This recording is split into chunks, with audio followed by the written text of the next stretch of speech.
discutindo com o Conselho, e o presidente levantou, que a dívida apontada pelo nosso presidente afastado e licenciado Barroco seria de 2 milhões e poucos, 2 milhões e 90. 2 milhões e 90, alguma coisa assim nesse sentido, que é um número, é questão de numeração, de número.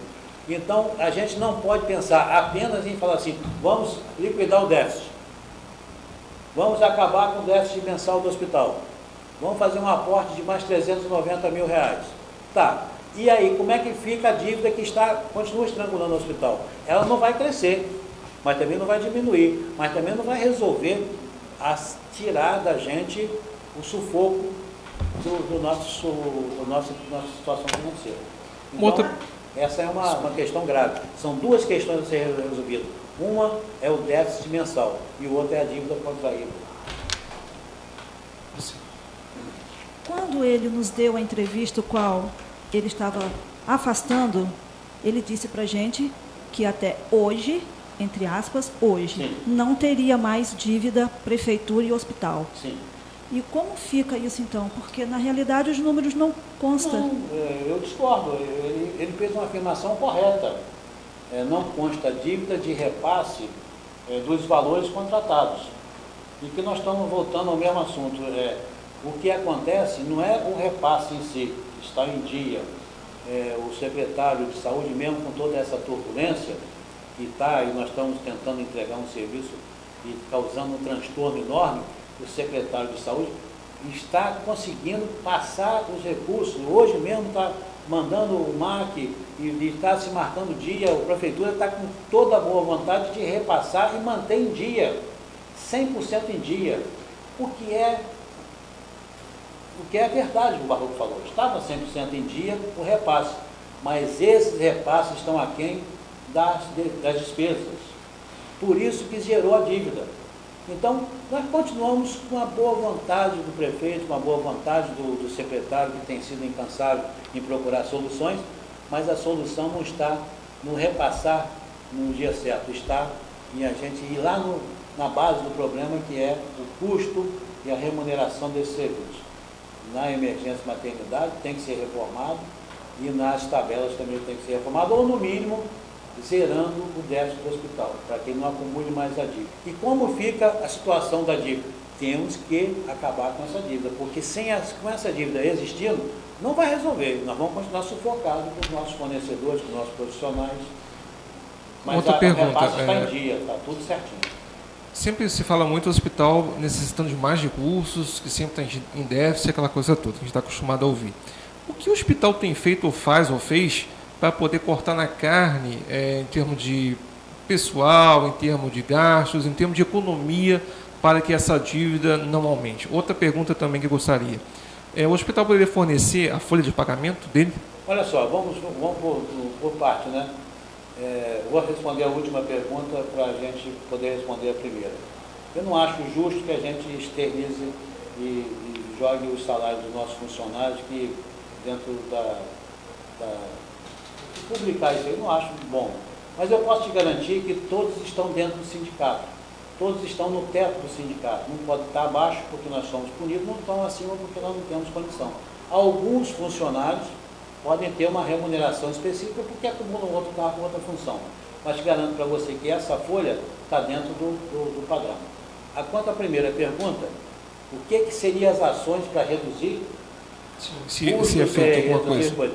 Eu não acho que essa seja a solução e não é por aí que nós devemos seguir. Quando você faz redução de funcionários, nós estamos no nosso limite, nós não temos como dar férias aos nossos enfermeiros, nossos técnicos de enfermagem, nós temos que fazer hora extra com uma e fazer com outra para poder tirar uma de férias. Como é que você quer que eu reduza isso?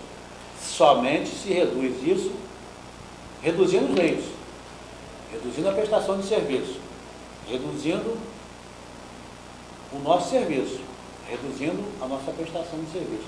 O que eu não concordo, a população não merece redução de prestação de serviço. Seria muito bom se a gente pudesse fechar 1h da tarde, igual a prefeitura faz para a contenção de despesa, que eu acho justo que a prefeitura faça isso. Mas não é justo que a gente faça isso com a saúde, com o povo daqui. Imagina uma emergência, vamos fechar 1h da tarde, não vamos abrir mais. Essas coisas não funcionam com redução de carga horária, com redução de pessoal, com redução de leito, com redução de serviço.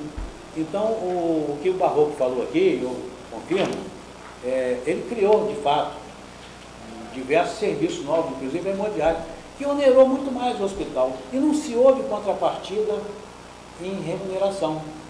Aumenta cada vez mais. Então, ele percebeu o seguinte: quanto mais eu trabalho, quanto mais eu aumento a minha capacidade, maior aumenta a demanda, maior aumenta o meu. Mas isso não foi, pensado antes. Ele mesmo mas antes de dar esse passo, não foi pensado antes? Tipo assim, eu vou criar alguma coisa nova, mas isso me gera uma despesa superior que eu não vou ter condição de arcar, então é melhor nem pensar em fazer? A Não foi ânsia de se fazer aqui dentro do hospital é tão grande que os passos sempre são dados à frente do recurso. Foi-se criado aqui, nessa unidade, uma UTI, foi criado com uma coragem espantosa. Teve o doutor Inavaldo, que foi um corajoso que entrou, era uma UPG, e ele com sonho, com muita determinação e sem remuneração, e muitas vezes com sacrifício, foi se criando a UTI, foi se formando a UTI. Coragem, muita determinação. E hoje a gente conseguiu, há pouco tempo nós conseguimos uma remuneração mais justa para a UTI. Se nós não tivéssemos tido aquela coragem, aqueles passos, nós não teríamos concretizado a UTI. Então, muitos serviços que são colocados no hospital são colocados através de coragem e depois se procura a remuneração para trazer o benefício.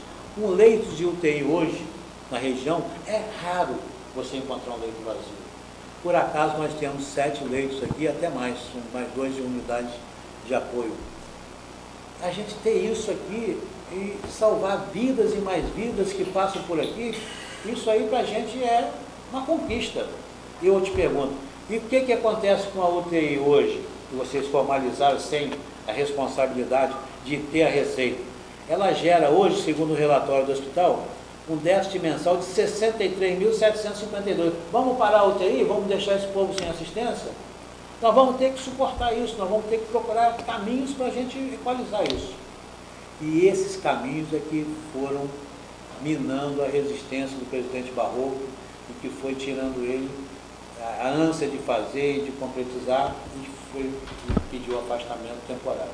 E que a gente torce bastante para que ele se recupere e venha, porque o prestígio dele é importante aqui, a capacidade administrativa dele é importante, o arrojo, a vontade de fazer é importante, e a gente sabe que isso, para a nossa comunidade aqui, é um favor, é um favorecimento muito grande, né? Mas infelizmente as pessoas desanimam por falta de soluções adequadas. Sempre me chamou muita atenção a forma como é feita a eleição de presidente do Hospital Armando Vidal, que é uma forma ainda dos modelos da ditadura, né? Você não elege o presidente do hospital, você elege um conselho, e esse conselho que elege o presidente. Você não acha que está na hora de mudar, botar direta já para o Armando Vidal, para que a comunidade, quem sabe, chegue mais próximo e tenha mais entendimento, tome mais posição dos assuntos e, quem sabe, até ajude mais? Olha só, eu acho que é mais importante que você está falando aí, a gente seguir um ordenamento legal. O ordenamento legal do Hospital Armando Vidal é um estatuto que é muito bem elaborado, que diz que a eleição do conselho é por assembleia, todos os sócios, né? E se você não for sócio, você não tem como votar. E se você não é sócio do Campestre Clube, você não pode votar no presidente do Campestre Clube, é claro que você não pode. Mas estatutariamente existe isso. E se elege o conselho, e o conselho aprecia ano a ano e reelege a nova presidência. Do que você falou, eu já pensei dessa forma também. O que mais importa para a gente aqui no hospital é que o povo venha participar e acompanhar e se comprometer com a instituição, que é o de uso dele, né? Mas você, por exemplo, quando você abre um quadro de sócio, não acha sócio suficiente para completar um quadro significativo. E aí fica aqueles poucos ali tentando equilibrar uma situação difícil. Bom seria, e nós já fizemos uns anos atrás, a democratização do Armando Vidal ao povo. Abrimos uma imensidão de sócios para virem votar e participarem aqui. Nós não tivemos sucesso. Eles tiveram um interesse muito pequeno, muito baixo. Mas de repente não seria por causa desse modelo atual? Não, mas o modelo é jurídico, é uma questão estatutária. É só mudar, né? Então, pode mudar. Se quiser mudar, sócios reunidos em assembleia podem alterar o estatuto. Como funciona uma filantrópica, né? A filantrópica, ela funciona com embasamento jurídico e que ela tem que seguir aquelas normas. Nós não podemos mudar. Todos os nossos diretores e conselheiros não têm remuneração nenhuma. Eu não recebo um centavo pela minha atuação aqui. Nenhum dos diretores, nenhum dos conselheiros. Nós não podemos mudar isso? Não acho que seria justo mudar, porque a legislação diz que nós não podemos receber. Nós temos que seguir perante a legislação maior, federal, e adaptar a nossa. Sim, mas a federal hoje é eleição direta, né? Então, você vota no presidente diretamente, desde a direta já. Eu digo assim, a legislação federal que regula as instituições filantrópicas. Sim. Eu não acho justo ser forma de campanha municipal para eleger um presidente da instituição. Não seria legítimo se o hospital é do próprio povo? Se o hospital não é da comunidade, do povo, não seria legítimo que o próprio povo escolhesse seu presidente? E está aberta a porta a esse povo para que venham participar e que venham se associar. E até outro fato interessante que é o mandato do... Uma coisa é você estar de fora da situação e interferindo nela. Outra coisa é você estar dentro e dando seu voto. Então, nós não temos nenhuma restrição quanto aos sócios que venham entrar, que vão ter direito a se candidatar a cargos do hospital, a votar, a escolher, mas ele tem que estar aqui dentro. Lá de fora, jogando opinião aqui, ou votos aqui, não. Mas essa dificuldade, talvez, de conseguir entrar num grupo que está fechado há tanto tempo, fechado, né? Tá talvez aberto, possa... Está aberto, o hospital está aberto, sempre esteve aberto, o seu quadro de sócio, para as pessoas se interessarem. Inclusive, o mandato da diretoria do Conselho é mais do que um prefeito, né? São 5 anos, né? É mais que um presidente da República, são 5 anos. O que acontece? O presidente está eleito até 2018, né? O presidente não, o conselho. Não, sim. O conselho, o presidente não. Então, o que acontece? A gente não pensa em segregar o povo do hospital, em hipótese nenhuma. Tanto que há uma corrente que diz, vamos botar uma mensalidade do sócio um pouco maior para poder fazer uma receita, para a gente poder liquidar alguma coisa, fazer alguma coisinha. Eu sou contra. Eu acho que se nós queremos não a contribuição financeira do sócio, muito mais importante é a contribuição participativa dele. Para isso, nós colocamos um valor de mensalidade do sócio quase que irrisória. Ou seja, não pesa para ninguém. E quanto está hoje? R$10 você pode ser sócio do hospital e participar disso aqui. E aí há uma corrente dizendo, não, isso tem que ser R$150, R$100. Não há necessidade da gente segregar a todos que queiram participar. Não excepcional, não queremos a participação. Hoje são quantos sócios? São poucos, estão caindo cada vez mais, estão desistindo, porque o sócio deixa de pagar, deixa de se interessar. E eu não tenho um número exato para você não, mas deve estar em torno de uns 50, Marius. 50 ou 60, aproximadamente. Nós chegamos a uma meta de 500 sócios.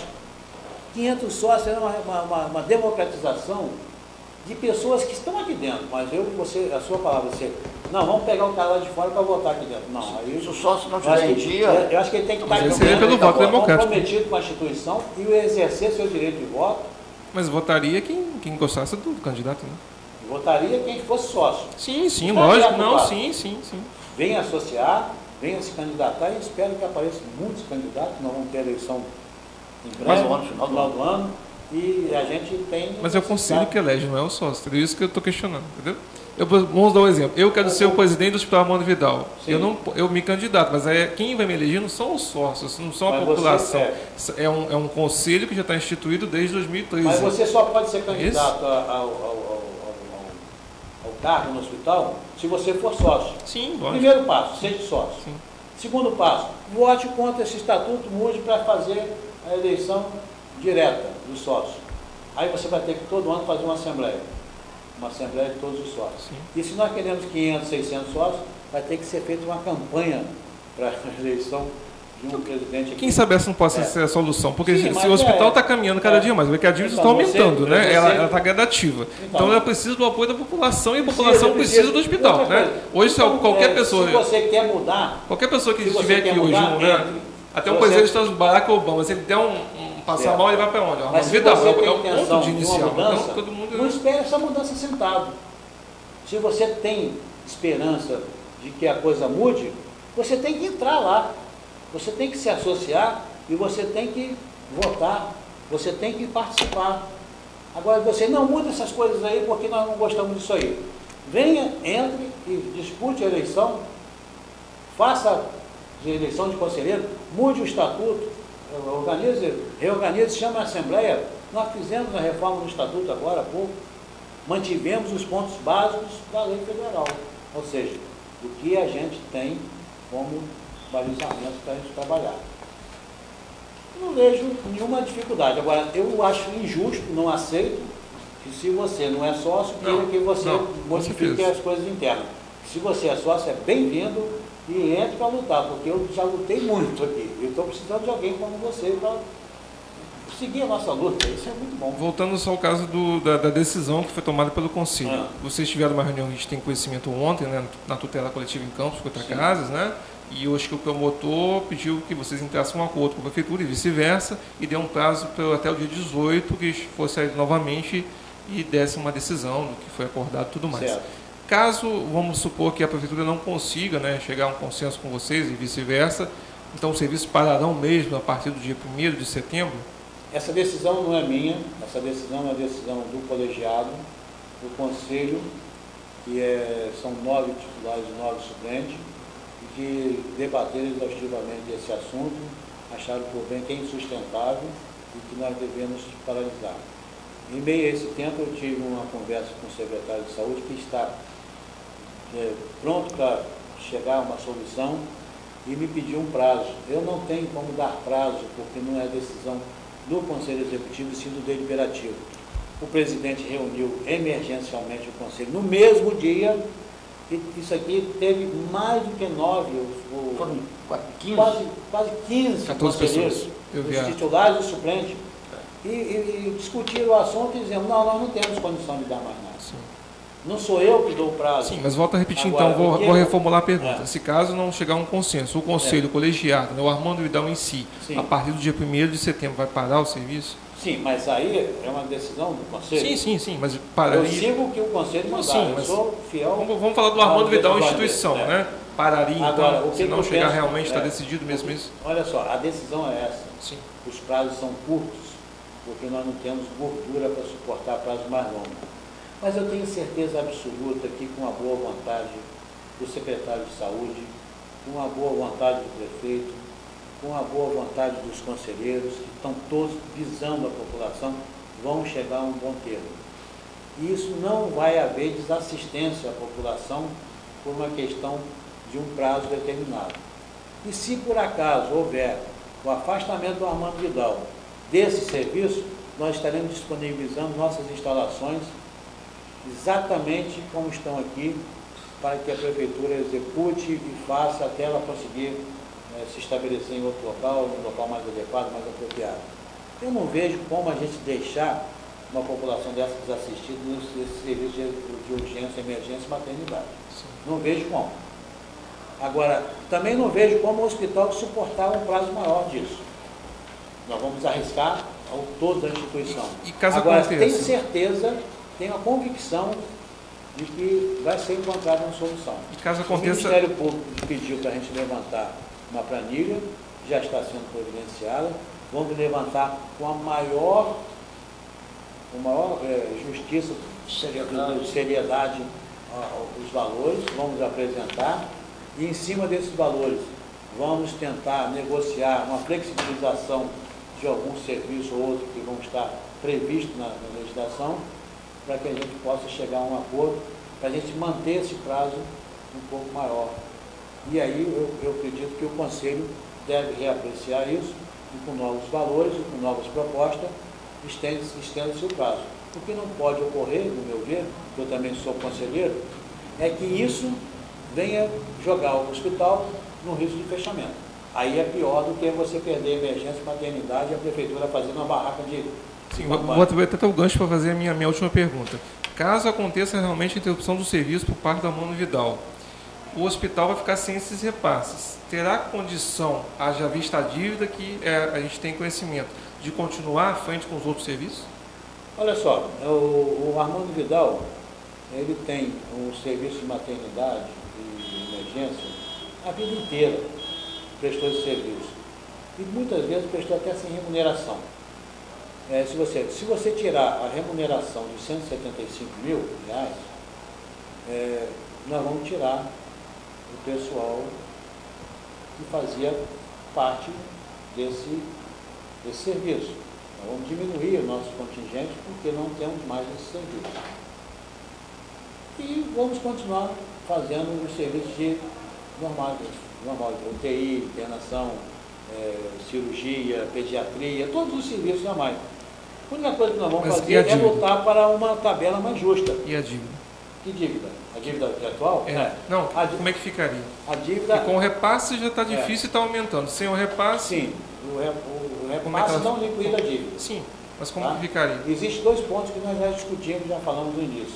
Existe a dívida, que seria orçada em 2 milhões e pouco, e existe o déficit mensal do hospital, que não é déficit apenas da urgência. Em torno de 290 mil, mais ou menos. Isso aí, em torno de 290 mil, levantado pelo presidente Barroso. Sim. Tá. E se a gente chegar no ponto de equacionar, de solucionar o déficit, nós vamos ter que encarar a dívida. Alguma ação, alguma forma vai ter que ser feita nessa dívida, porque os dois estão juntos. Não tem como você... Vamos resolver a dívida e vamos continuar a deixar o déficit? Não. O déficit vai recriar a dívida. Vamos resolver um e deixar o outro? Não vai dar certo. Então nós esperamos que a gente consiga, de imediato, que a gente não pode querer todas as soluções ao mesmo tempo, a gente cessar o déficit. Sair da área de risco maior.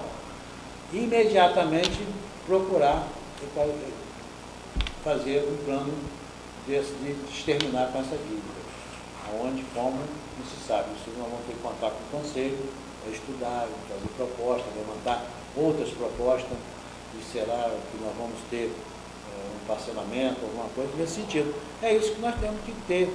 Nós não podemos resolver um só dos pontos. A partir do dia 18 de agosto desse mês, vamos ter conhecimento da decisão final, que seria eu não acredito que seja uma decisão tão rápida assim. Nós temos que observar que o município de São Fidélis é um município pobre, os recursos são pequenos e sofreu recentemente uma diminuição muito grande na sua receita e que ele tem que sobreviver com isso também. Ele tem que cortar os custos, ele está cortando e tal.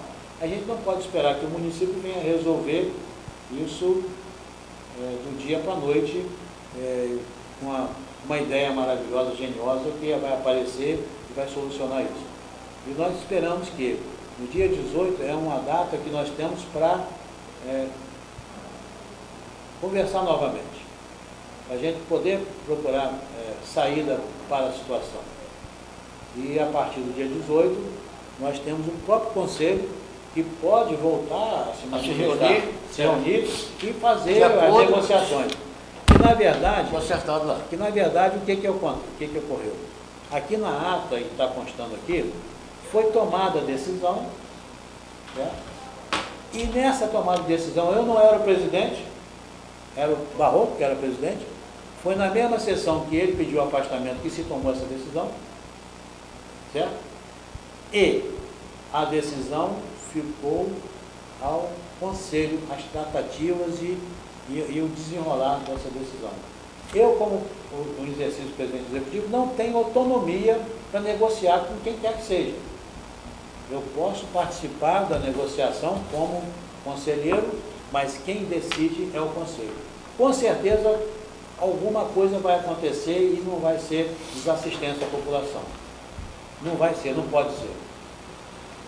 Tá ok, então. Muito obrigado pela entrevista, pela coletiva. A gente deseja que tudo se resolva da melhor forma possível, que a população saia ganhando. Eu agradeço a presença de vocês, esse trabalho, para esclarecer a população aquilo que nós pensamos, aquilo que nós achamos que é o correto, aquela que é a nossa responsabilidade perante a instituição. Nós temos que dar a essa instituição muito maior do que ela tem. A responsabilidade é muito grande de você deixar fechar uma instituição dela. Então nós temos que estar comprometidos com isso aqui.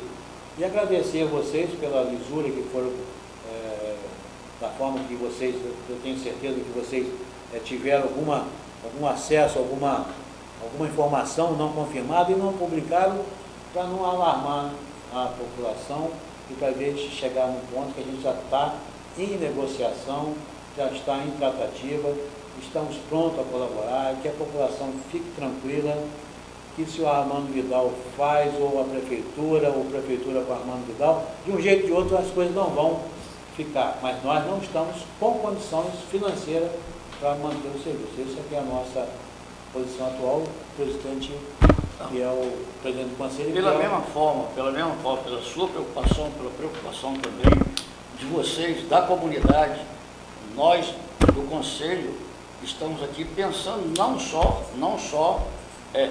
no hospital, mas também na comunidade. Nós estamos aqui abertos, trabalhando em prol da comunidade, em prol do hospital. Estamos aqui abertos para qualquer esclarecimento, qualquer coisa.